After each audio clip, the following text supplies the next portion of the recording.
This is Michael. I'm going to show you a brief video of manifestation of a star that's going to happen right in front of your eyes. When I say manifestation, what I really mean is the creation of something is going to come together. You can do this by learning how to look at the clearness of the sky or through the clouds. The clouds make it a little bit more difficult. And just by studying the noise. This is the noise. Okay, what you're looking at here is a vibration. This vibration is what you are made out of. It's what we are made out of. This vibration of particles is a vibration of what we call life. Everything and everything exists in this vibrational field, better known as the ether. These particles are a large conscious system. It is a system in which you and I are a part of because our avatars are made from this system. So we are one and the same. It organizes itself into waves because it's more efficient to have them or have those small particles coordinate with one another. Why would they not? So what happens if, one of these things actually manifested into reality? Well, that's what happens. So let's go ahead and rewind that again. Excuse me, it's out of focus, I apologize. And unfortunately, at this camcorder, when you do a slow motion, the icons still stay up, unfortunately. So here I am, not moving my camera, and something just appears there. It didn't come from somewhere else. It didn't come from far, far away. No. It came from there. What is there? It came from the field. It came from the motion of particles. Okay, let's rewind it again. This is something that you need to understand in the fabric of your reality. Now, this might take time to grasp and understand, but you just pick a random spot in the sky, stick to it, commit to it, and see what happens. Every now and then you might just get lucky. And as you can see, there's a lot of time that's wasted. And what's happening is a toroid is spinning around right now. You just can't see it. It's spinning. Spinning is charge. Charge is spin. Those are fundamental characteristics of our reality. And it came from God. This was spinning around and around and around and around. And it created itself by spin and charge through electromagnetic energy. Okay, this is not a joke. This is not funny. I'm not trying to be comical here. Okay, I'm trying to teach you guys the reality of where you live. That's a star. Okay, these stars are being misidentified constantly as UFOs because we've been told that these stars are billions and trillions of miles away or, 10,000 light years away. It's not true. As you can see, there's a lot of stuff kinds of comes in the field in the background. This is a spinning motion like a donut. It's going in a circle. And it's spinning and it's spinning and it's spinning because I'm connecting with it. And that excites some stars and excites the field. And there you go. That's something you cannot recreate. So these people who think I'm David Blaine of the, UFO community or, Mr. Know-It-All, why don't you and your larger consciousness computer go to hell? Okay, this is not something that I can create. You understand that? I am a spectator. I am a man that is has a bag of popcorn and watching it. I've just learned where to look and how to look. If the entity that's moving along is bright and full of light, how is it created?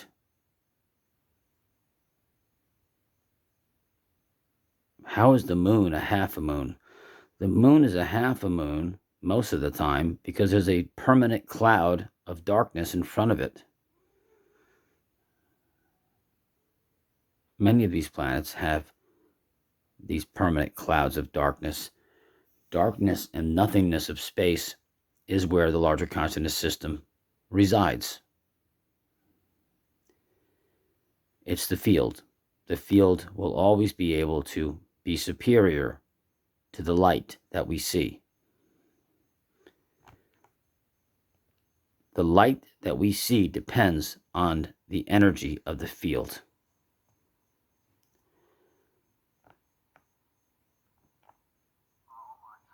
It's going right toward, you guessed it, the spin, the charge and the spin. You, as an individual unit of consciousness, if you can manifest your consciousness, look at the sky and create a spinning sensation, you have an opportunity to create your own reality.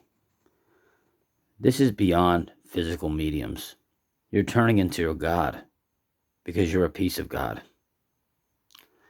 The preachers of today's society that say that miracles cannot be filmed or existed or done anymore are wrong.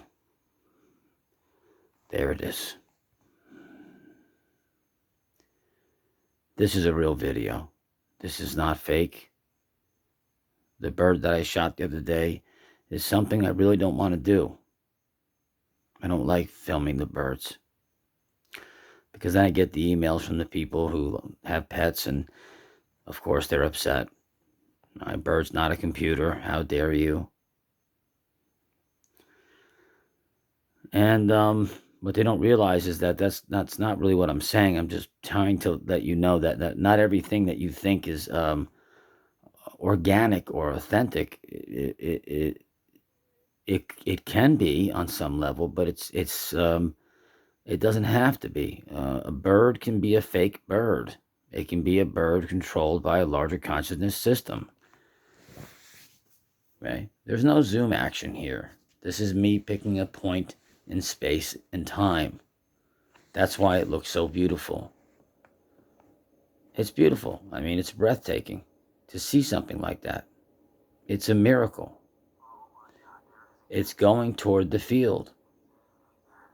That's a star.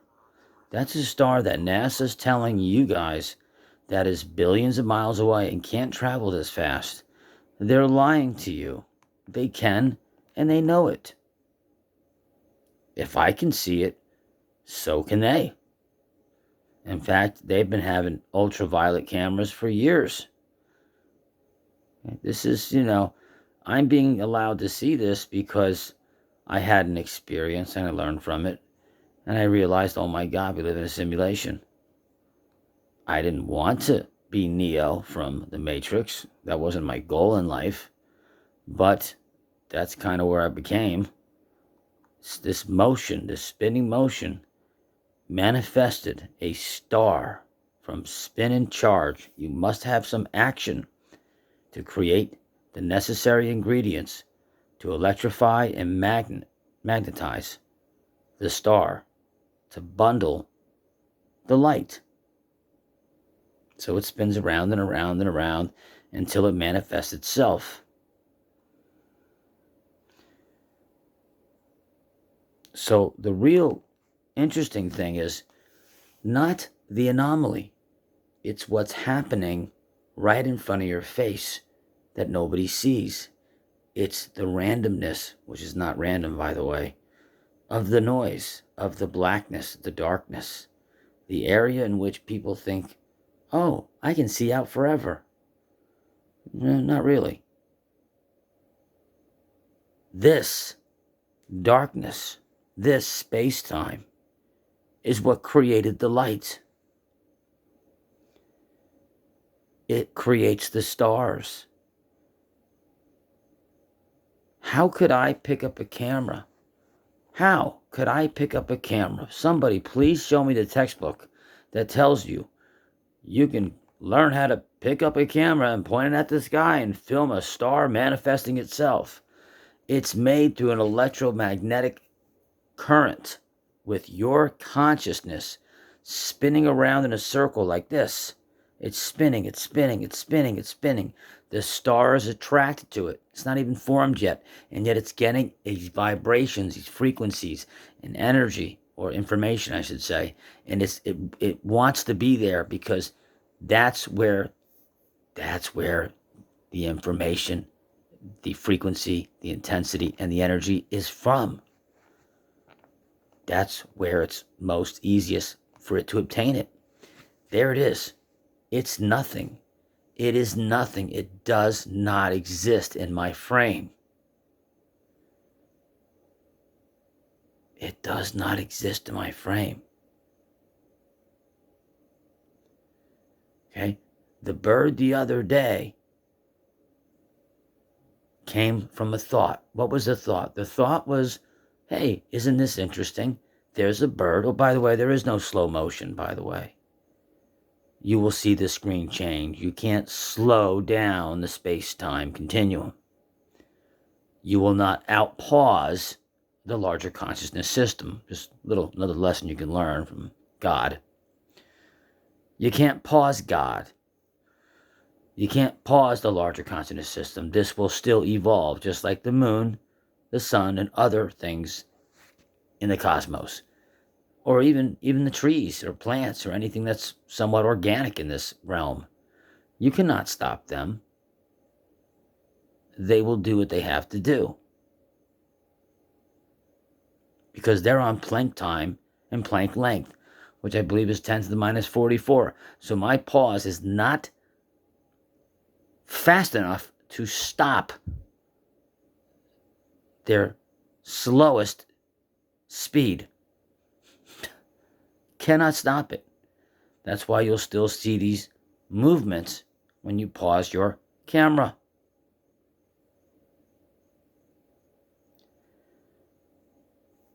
Yes, didn't know that, did you? I don't want to wait that long. Why do we have a stream? You have a stream because it is a fourth dimensional entity. We're not seeing all of it. As you can see, it slid down somewhere from here. And these little dots here is the trail that's probably going to, perhaps stay around. We're not able to see all of fourth dimension. So by using fourth dimensional object flies by, no, you're seeing a slice of fourth dimensional objectivity based on a three-dimensional realm. The fourth dimension is nothing more than another XYZ axis that's interfering with another XYZ axis that's only a part of our 3D world. We're not able to see these multiple XYZ axes. They're invisible to us. So they come in to our own XYZ axis, which is everything that we look at. It's permanent. Well, they can intersect that, and they can turn your car into a marshmallow. They can bend ice and freeze fire. It's other XYZ axes, meaning that what is mass? There is no mass, okay? Physicists don't know what mass is. Ask them what mass is. Ask them what gravity is. They'll tell you the effects of those things. Spin and charge, where'd that come from? They don't know. But they do a good job of explaining the effects. Well, that's wonderful, and that's all fine and dandy, but why are they there? How did they get there? Where did they come from? Nobody has any answers. That's because we are a subset, meaning that we are not the largest picture. There is another universe that we cannot see. We cannot touch, taste, or smell.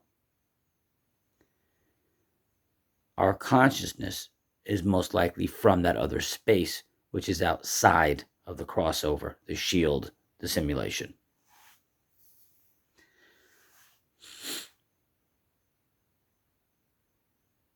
This is manifesting right in front of your face.